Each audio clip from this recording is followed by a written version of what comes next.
안녕하십니까. 오늘은 그 착색, 비대, 열과에 대해서 좀 말씀드리겠습니다. 우리 지난해는 착색이 잘 안 났어요. 그리고 과일도 그렇게 비대가 되지 않고 또 열과가 많이 발생됐습니다. 이러한 것은 이제 날씨가 온도가 좀 높아지다 보니까 이런 것들이 이제 계속 되어 왔어요. 그런데 금년도에도 뭐 라니냐 현상으로 인해서 또 폭우와 가뭄이 이제 계속 교차하는 그런 기상 이변이 있을 것으로 예상들 하고 있습니다. 우리나라도 폭염이 장기간 된다 그래요. 그래 되면은 온도가 굉장히 올라갈 것이고 사과 재배하는 데는 사실 어렵습니다. 어렵기 때문에 어떻게 해도 온도를 낮추는 방향을 해야 된다 이거죠. 그러면 사실 온도를 낮추려면 물밖에 없어요. 물. 그래서 물을 주는 거에 대해서 우리가 좀 생각을 좀 더 깊게 생각하고 금년도에는 물 주는 거 신경 써야 되겠다 이렇게 말씀드리겠습니다. 우리가 장기간 이제 그 폭염이 계속 발생되게 되면은 온도가 뭐 36도 이렇게 되고 실제 가온은 40도, 45도, 50도까지 올라가기도 해요. 가온 자체, 가온 안에 온도계를 이렇게 놔두고 보면은 이 온도계가 좀 이상할 정도로 생각이 들어요. 아주 더울 때. 그래서 그렇게 되면은 과일은 비대가 안 돼요. 그러니까, 온도가 너무 높으면 비대가 안 되고 또 착색도 안 되고, 그렇습니다. 또 과일이 이제 대임 증세가 나타나죠. 이런 것을 어떻게 하면은 우리가 기온을 조금이라도 떨구느냐 이거죠. 그래서 우리가 기온이 올라가게 되면 과피가 타고 대임 증세가 일어나다 보니까 그 과피 조직이 이제 약화되는 거죠. 약화되고 또 너무 뜨거우니까 과일에 있는 잎들은 증산 작용을 해야 되는데 과일에 있는 수분까지도 증산시키는 거예요. 그러니까 과일이 안에 공간이 생기는, 수분이 있던 곳이 공간이 생기는 겁니다. 그 다음에 이제 비가 많이 오니까 수분을 확 빨아당기는 거예요. 확 빨아당기니까 그 공간을 채워주면서 팽창하다 보니 과일이 열과가 찢어집니다. 그래서 찢어진 곳은 햇빛이 많이 보였던 곳, 많이 적도 부위, 과일 접도 부위죠. 과일이 햇빛이 많이 쪼였던 곳이 거의 찢어져요. 그거는 이제 너무 뜨거우니까 과피가 손상돼 가지고 약화된 거죠. 그래서 거기가 찢어지는 겁니다. 그리고 비대가 또 안 되는 것은 과일은 뭡니까? 계속 영양 공급이 계속 돼야 되는데 광합성 작용을 해 가지고 탄수화물을 보내지 못하는 게 너무 뜨거우니까 과일로 보내지 못하는 거예요. 그러니까 과일도 커지지도 않는 겁니다. 또 열과 그렇고 과일 비대 그렇고 그다음에 착색도 마찬가지인데 잎에서 광합성 작용 통해서 탄수화물을 만들어서 포도당을 만들어서 과일로 줘 가지고 과일에서 그 단맛들이 많이 나야만이 착색이 안토시아닌 생성을 해요. 근데 그런 것들을 전부 다 못하는 거죠. 날씨가 너무 뜨거우니까. 그래서 작년도에는 착색이 나지 않았습니다. 나지 않았기 때문에 올해는 그러면 조금이라도 온도를 낮출 수 있는 방법은 물 주는 것밖에 없습니다.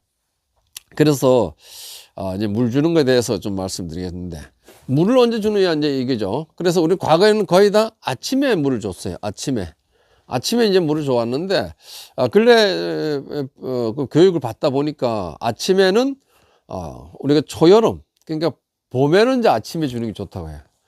그 다음에 아침에 주고 7월 이후에 굉장히 날씨가 뜨거워질 때는 미세 살수를 해서 단 1도라도 내오는 게 좋고 또 땅에 지열이 발생되니까 땅에도 줘야 되는데 땅에는 물을 줄 때는 저녁 때 주라 합니다. 저녁. 그러니까 해가 없어졌을 때 땅에 줘서 땅의 지열을 낮추고 또 미세 살수라도 좀 저녁 때 좀 뿌려 놓으면은 온도가 한 4도 정도 내려간다 그래.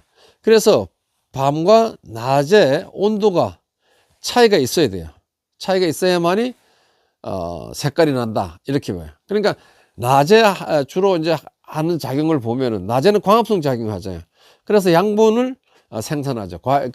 잎에서 광합성 작용해서 탄수화물을 만들어요. 그런데 잎에서는 증상 작용을 또 합니다. 그러니까 너무 더울 때는 이 증상작용을 할 때 물을 줘야 된다는 얘기예요. 물을 주고 수분이 부족하지 않게끔 해줘야 돼요. 그래서 물 관리 그렇게 해줘야 되고, 낮에 하는 일들은 증산작용을 하고 또 뭐 무기양분, 뭐 영양분들을 빨아 물관을 통해서 흡수해 먹고 이렇게 하죠. 그런데 이제 밤에는 양분을 만들었던 것을, 그 광합성을 통해서 만들었던 것을 과일로 이제 전류되는 거죠. 과일로 넘겨주는 겁니다. 과일. 그래서 이제 잎에서 만들었던 그런 탄수화물들을 과일로 전달하게 되는 것입니다. 그래서 그러면 과일이 밤에 커지고 또 달게 되는 거죠. 과일 단맛을, 포도당을 만들었던 걸, 낮에 만들었던 포도당들을 밤에 과일로 전달해 주고, 또 온도가 낮아지니까 호흡해서 당분을 소비하는데, 또 온도가 좀 낮아지니까 호흡을 하지 않은 거예요. 하지 덜 하게 되는 겁니다. 그러니까 온도가 많이 올라가면 호흡을 많이 해요. 많이 하면은 흡수해 왔던 탄수화물들을 도로 밖으로 빼내기 때문에 우리가 단맛이 적어지는 거예요. 단맛이 적어지면 착색이 안 나는 겁니다. 그래서 우리가 밤에 이 과일이 일을 잘 할 수 있도록 온도를 낮춰주는 것이 가장 이렇게 더울 때 좋은 일이다, 이렇게 생각합니다. 그래서 낮에 이렇게 많이 더울 때 우리 미세사수를 좀 해주는 게 좋습니다. 그러니까 물을 뿌려주고 하고, 우리가 봄에는 온도가 어느 정도 과일 크는데 괜찮잖아요. 그럴 때는 아침에 10시에서 11시까지 물을 주는 게 좋고, 그 7월 이후에는 밤에, 그러니까 태양이 졌을 때 물을 줘가지고 나무의 온도를 낮춰주는 것이 좋다고 이렇게 생각들어요. 그래서 이와 같이 우리가 광합성 작용을 해서 착색이 잘 나게 하는 것은 당이 있기 때문에, 당이 과일로 많이 가야 된다. 그러니까 날씨가 뜨거우면 당을 도리어 호흡을 통해서 없애버리게 되니까 착색이 잘 안 납니다. 그래서 온도를 낮춰주고 물을 좀 줘서 안토시아닌 생성이 될 수 있도록 이렇게 해야 되겠다, 이렇게 말씀을 드리겠습니다. 당을 축적을 많이 하려면 잎수가 많아야 되잖아요. 그 잎수가 많아야 되니까 나무 잎수를 이제 확보해야 되고, 또 수관 내부에 오늘 뭐 소금 전증을 많이 했는데 이 나무에 햇볕이 잘 들어갈 수 있게끔 해주는 것이 좋습니다. 그리고 우리가 안토시아닌 생성되려면은 15도에서 20도예요. 착색이 날 온도가 저온이라 하죠. 저온. 그런데 10도 미만이라든가 30도 이상이 된다고 하면은 안토시아닌 생성이 감소되고, 여름철에는 우리 착색이 밤에 돼요.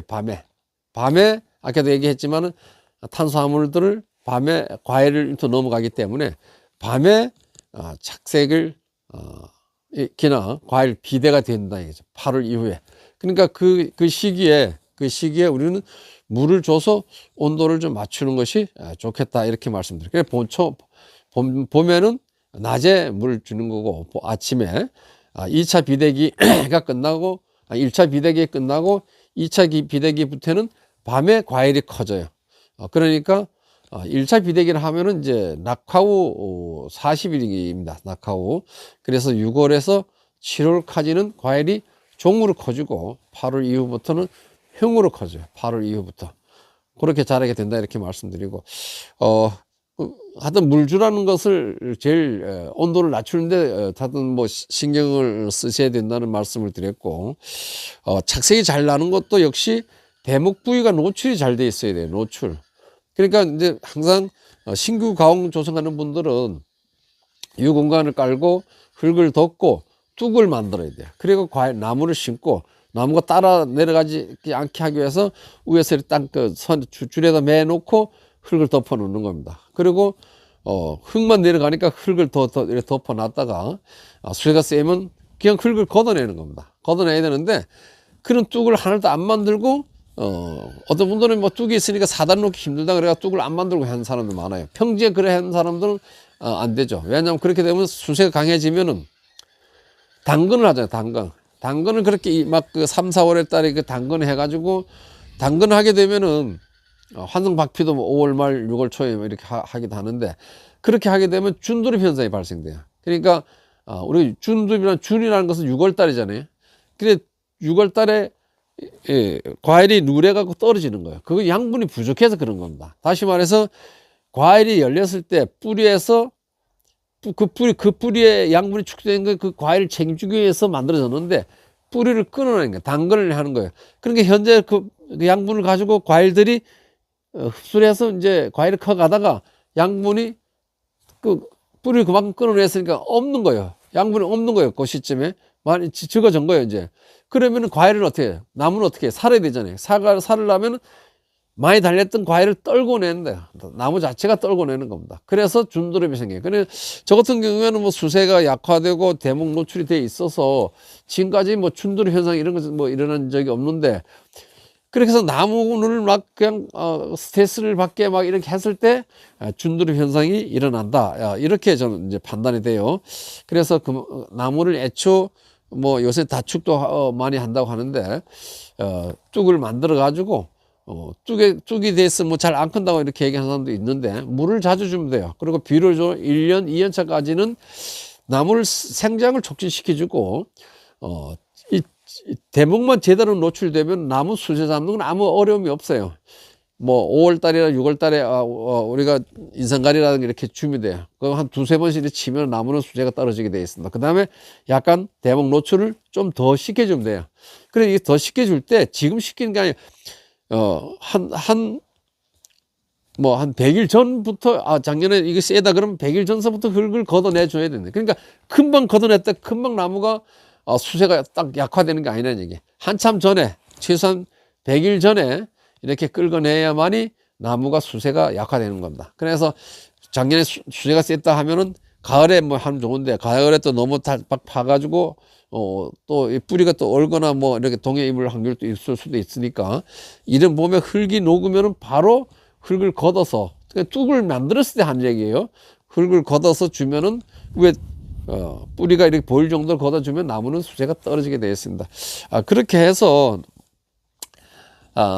과일을 이제 키워가는데 이제 좀 도움이 됐으면 좋겠습니다. 제가 오늘 뭐 두서없이 이렇게 말씀드렸는데 앞으로 조금 더 열심히 좀 잘 해보겠습니다. 내일은 칼슘에 대해서 좀 말씀드리도록 하겠습니다. 오늘 여기까지 하겠습니다. 감사합니다.